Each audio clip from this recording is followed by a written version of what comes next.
Kasabay ng pagpalit ng taon, ang pagpalit din ng ating mga kalendaryo. Kaya nga nauso, o kahit nga uso na ang smartphones, may mga tumatangkilik pa rin sa customized kalendaryo na pwede pang lagyan ng pangalan ng inyong pamilya. Para bigyan ng mukha ang balita, Mobile Journal Ivan Tarinque. Magulo at maingay. Ganyan ang karaniwang eksena sa Quezon Boulevard, Quiapo, Maynila. Ngunit sa isang sulok ng kasadang ito, nakilala ko si Nora Manuel, isa sa huling gumagawa ng kalendaryong mano-manong pinipintahan ng mga customized na letra. Araw-araw, kaya niyang gumawa ng 10 hanggang 50 kalendaryo na binibenta sa halagang 150 pesos bawat isa tuwing papalapit ang bagong taon. Sinisigla ang kanyang negosyo. Umaabot pa sa puntong hindi na siya namamansin kapag sobrang busy. Hindi na ako makausap, hindi na ako makakain, kulang na ako sa tulog. Tapos okay lang, katwiran ko lang noon, pag bare months lang naman to. Pagdating ng January, matutulog lang ako.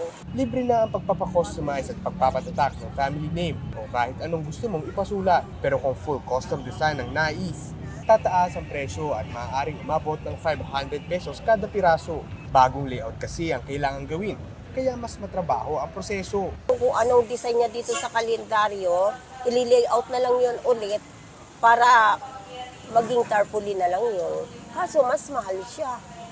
Sa ngayon, kakaunti na lang ang gumagawa ng ganitong klaseng kalendaryo sa Quiapo. Dahil sa teknolohiya at calendar sa cellphone, nababawasan na ang tumatangkilik sa kanila. Pero para kay Ate Nora, hanggat may customer, tuloy pa rin siya sa paggawa ng kalendaryo. Siyempre yung mga matatanda nakakalimutan na ang petsa. Ano bang araw ngayon? Ano ba yung petsa ngayon? So kailangan natin tumingin ng kalendaryo. Tatanda talaga, importante pa rin ang kalendaryo. Ang kalendaryo ay hindi lang simpleng gamit para tumukoy ng petsa. Kabuhayan din ito para sa iba at paalala sa hatid ng panibagong pag-asa ng pagpapalit ng taon. Mobile Journal, Ivan Tarinque po, hatid ang mukha ng balita. Pag-usapan pa natin ang customized kalendaryo. Kasama natin si mobile journalist Ivan Tarinque. May kalendaryo pa ba kayo sa bahay, Ivan? Kami, Pops J, sadly wala na. Wala na. Hindi kami naglalagay ng kalendaryo sa May mga bahay. pinamimigay na may alak, gano'n. Wala, Pops J. Wala. Hindi na uso, no? Kasi Pops J, parang nasa cellphone mo na kasi eh. Lahat. Mas hawak. Pag hawak mo, titingnan mo na lang. May app na. So, yun nga rin, Pops J, no? Malaking challenge sa kanila yun dahil nga sa accessible na yung mga cellphones and yung technology eh, konti na lang talaga yung bibili sa kanila, Pops J. Si Ate Nora, gaano katagal na siyang gumagawa nitong customized kalendaryo? Mano-mano pala talaga yan, on the spot, ano? Pops J, si Ate Nora, kwento niya sa akin, 30 years na siyang gumagawa ng kalendaryo, no? Pero doon sa 30 years na yun, Pops J, Di ba siya nagkakamali sa spelling? ayun nga, Pops J, eh. Sabi ko, ma'am, paano pag nagkamali ka dyan, no? Ang technique daw, Touch move. pag nagkamali, Pops J, ang ginagawa, susonroxan nila.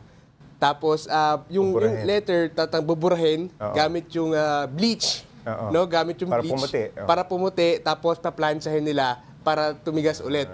Tapos, sa kanila, guguhitan ulit ng panibagong lettering, Pops J. Ivan, may mga bumibili pa ba nito? Kamusta ang benta ni Nanay Nora? Actually, Pops J, si Nanay Nora, Oo. nakakabenta siya ng 10 to 50 Oo. no, per day. No? Marami na yung 50 actually. Oo. No? Pero Madami pa rin, ano? madami pa rin, Pops J. Pero kasi kwento niya, hindi daw katulad dati talaga na October pa lang, marami ng orders. Ngayon, ngayong year, December lang, actually nag-boom itong ang business niya na ulit. Na ito, no? So sabi niya nga, kahit marami, okay lang dahil once a month, once a year lang naman na talagang maraming order sa paggawa nga nung mga ganitong kalendaryo, Pops J. Sabi mo, Ivan, medyo naging matumal, no? Matumal sila dahil na rin sa teknolohiya. Pero meron pa rin bang bulto ang order sa kanila? Actually, Pops J, marami. Actually, ang ano kasi nangyayari, may mga resellers, Oo. Pops J. So, yun yung mga bulto. Dito na sa bumibili. Metro Manila o sa labas ng... Actually,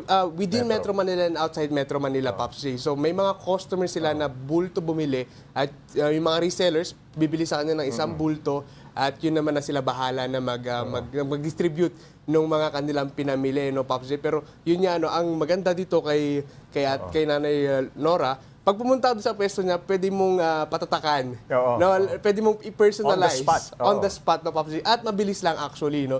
Nakikita ko parang ginagawa niya 5 minutes lang yung isang kalendaryo na natatakatan na kagad ng pangalan at papatuyuin lang yun in 10 minutes, okay na, tutupiin na at pwede nang iuwi, Pops J. Para sa mga paps natin na gusto rin na magpa-customize ng sarili nilang kalendaryo, Ivan, saan nila maaaring puntahan ang mga nagbebenta niya?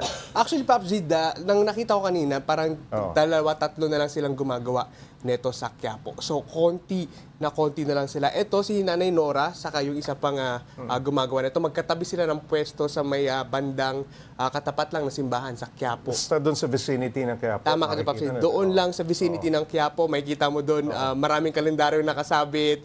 At lalapitan mo lang si Nanay, no? Papa-custom ka lang, Nay, pabili, ganun. And actually, no, Pops J, 150 lang naman yung... mabilis mo lang mahihintay. mabilis mo lang mahintay, Pops J. Wala pang 5 minutes, 10 minutes, tapos na. Ganun kabilis, ha? At pwede mo nang iuwi ito, Pops J. Pag luma ng kalendaryo, di ba, ginagamit to pambalot ng tinapayan.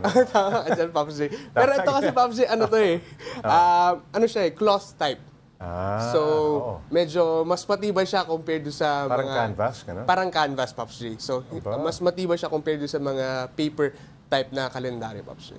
Ayos. Maraming salamat, Mobile Journal, Ivan Tarinque.